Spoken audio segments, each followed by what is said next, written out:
मैं हूँ सिद्रा खान और इन्फो ब्लास्टर देखने और सुनने वालों को अस्सलाम वालेकुम।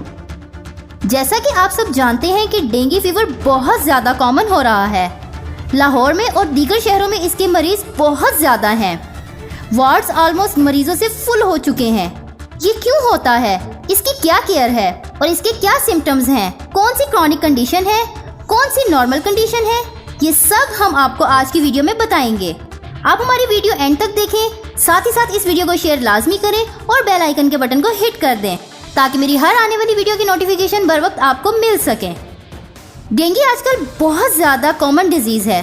सबसे पहले हम डेंगू फीवर के सिम्टम्स डिस्कस कर लेते हैं कि इसकी अलामात क्या हैं।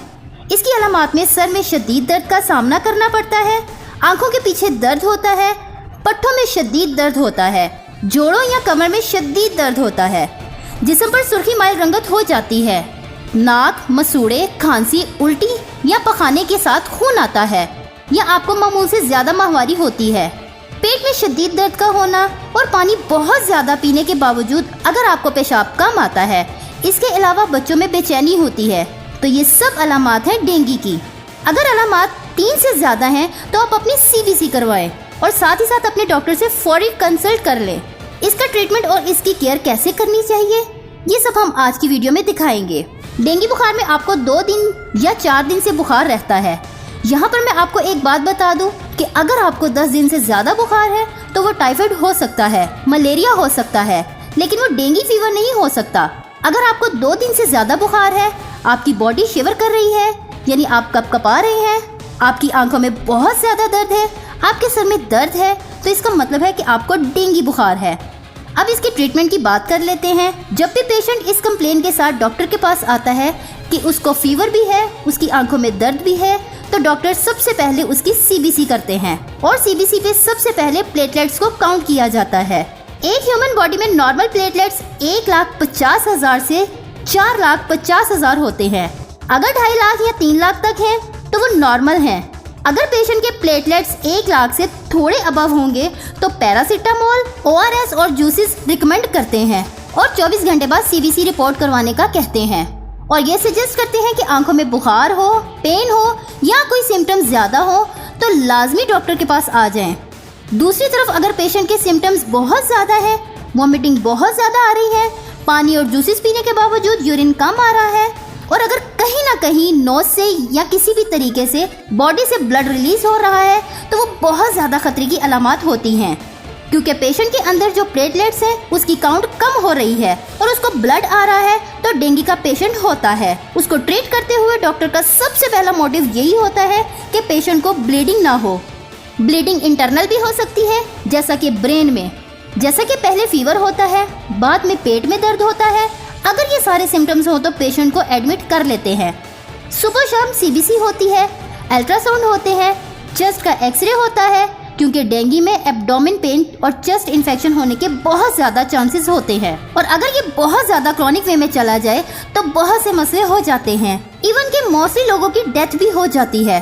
तो पेशेंट को एडमिट कर लिया जाता है तो डॉक्टर का सबसे पहले मोटिव यही होता है कि जो उसका फ्लूइड लेवल है उसे ठीक किया जाता है, उसकी वॉमिटिंग को कंट्रोल किया जाता है, यूरिन आउटपुट ठीक किया जाता है, साथ ही साथ मल्टीविटामिन दिए जाते हैं।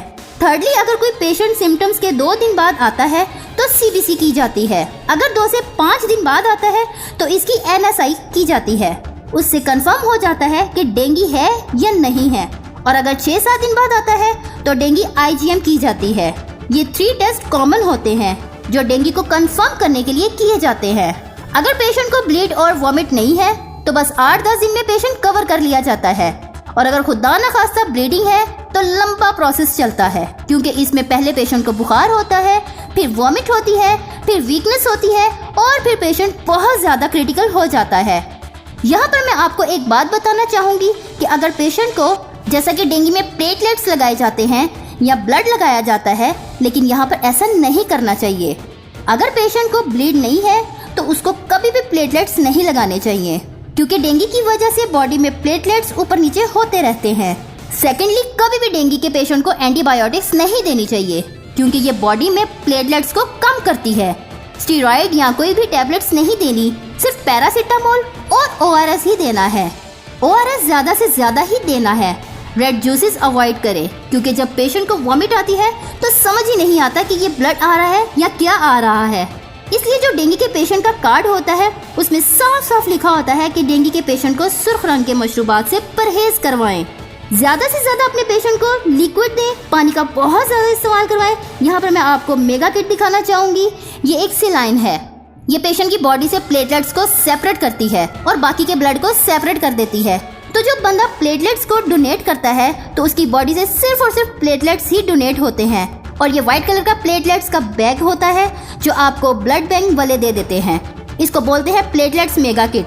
अब डिस्चार्ज का क्या क्राइटेरिया होता है कि अगर पेशेंट को फीवर नहीं है, वॉमिट नहीं है, बॉडी में पेन नहीं है, पेशेंट एक्टिव है, तो इसको डिस्चार्ज कर दिया जाता है।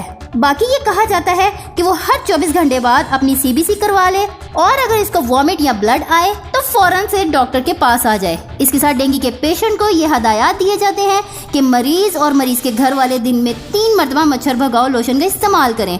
अपने आप को मच्छर के काटने से बचाएं। पानी और निमकोल डॉक्टर की हदायत के मुताबिक इस्तेमाल करें। बुखार की सूरत में पैरासीटामोल की 1 या 2 गोलियां 4 घंटे बाद इस्तेमाल करें। 24 घंटे में 6 से ज्यादा गोलियां ना लें। नलके के पानी की पट्टियां करें। डिस्परिन का इस्तेमाल कम करें। 24 घंटे में सीबीसी का टेस्ट जरूर करवाएं। जिस्म के किसी भी हिस्से से खून आए, जिस्म पर खून के धब्बे बढ़े, सांस लेने में दुश्वारी हो, पेशाब में कमी हो, पेट में दर्द हो तो डॉक्टर के पास जरूर जाएं। लाल रंग के मशरूबात से परहेज करें। अब केयर की बात करते हैं। आपने इस हवाले से क्या केयर करनी है, क्योंकि एहतियात इलाज से बेहतर है। सबसे पहले आपने पूरी बाजू वाले कपड़े पहनने हैं। जैसा कि अब तो मौसम भी ठंडा हो गया है तो कपड़े फुल बाजू के इस्तेमाल करें। मच्छरदानी का इस्तेमाल करें। घर में सफाई रखें। घर में स्प्रे भी कर सकते हैं, लेकिन तब जब बच्चे आपके आसपास ना हो। आप स्प्रे करके 2 घंटे बाद या आधे घंटे बाद ही उस जगह को इस्तेमाल करें। अगर स्प्रे वगैरह करते हैं तो उसे बच्चों की पहुंच से दूर रखें। कॉइल इस्तेमाल करती हैं तो उसको भी बच्चों की पहुंच से दूर रखें। अल्लाह ताला से दुआ है कि हम सबको सेहत और आफियत वाली जिंदगी अता फरमाएं। आमीन।